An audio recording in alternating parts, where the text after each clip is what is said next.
Welcome back, boys and girls, and let's get ready for your virtual read aloud of James the Giant Peach. You should have with you the book, James the Giant Peach, so you can follow along with me, followed with maybe a stuffed animal friend. I know germs might be an issue, but hopefully you have somebody or something to talk to so you can think and ask and answer questions as we go. Hopefully at this point you've already answered the prediction section, so you are ready to go. So let's look at James and the Giant Peach. Chapter 1.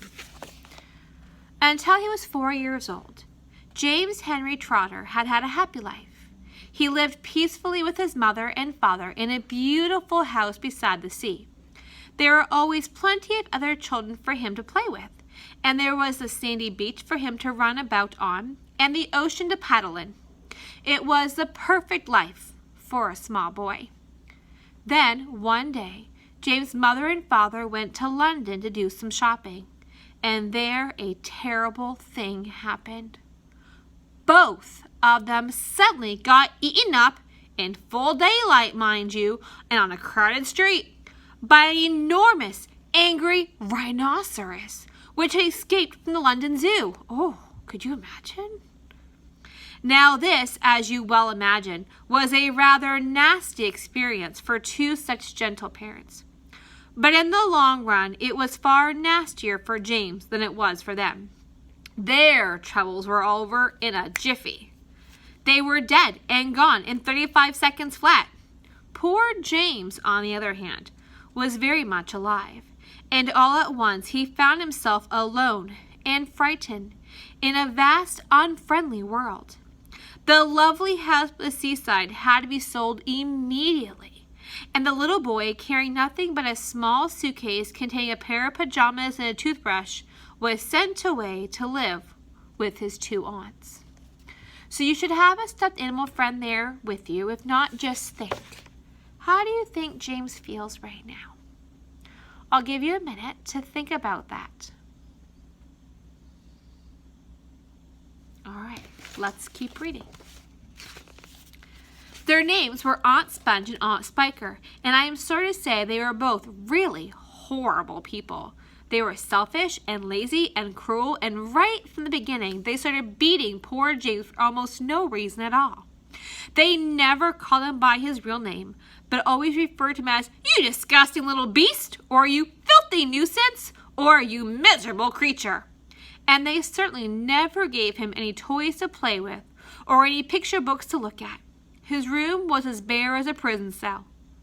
They lived, Aunt Sponge and Aunt Spiker, now James as well, in a queer ramshackle house on the top of a high hill in the south of England.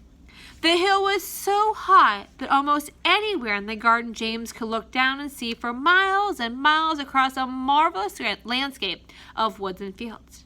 And on a very clear day, if he looked in the right direction, he could see a tiny gray dot far away on the horizon, which was the house that he used to live in with his beloved mother and father. And just beyond that, he could see the ocean itself, a long, thin streak of blackish blue, like the line of ink beneath the rim of sky. But James was never allowed to go off the top of that hill. Neither Aunt Sponge nor Aunt Spiker could ever be bothered to take him out himself, not even for a small walk or a picnic, and he certainly wasn't permitted to go alone. "That nasty little beast will get into mischief if he goes out of the garden," Aunt Spiker had said, and terrible punishments were promised him, such as being locked up in the cellar with the rats for a week if he ever so much as dared to climb over the fence. The garden, which covered the whole of the top of the hill, was large and desolate, and the only tree in the entire place, apart from a clump of dirt old barrel bush at the far end, was an ancient peach tree that never gave any peaches. There were no swings, no seesaw, no sand pit. No other children were ever invited to come up the hill to play with poor James. There wasn't so much as a dog or a cat around to keep him company. And as time went on, he became sadder and sadder, and more lonely.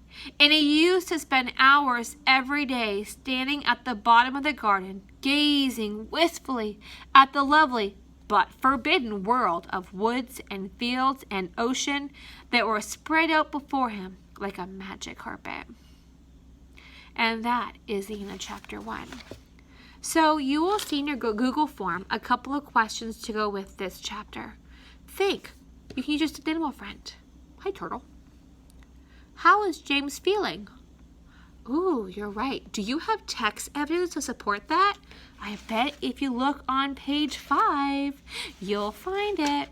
So while my turtle friend rereads page 5 to find the answers, you will have that question and a few more on your Google form. Please take your time and work hard. You got this.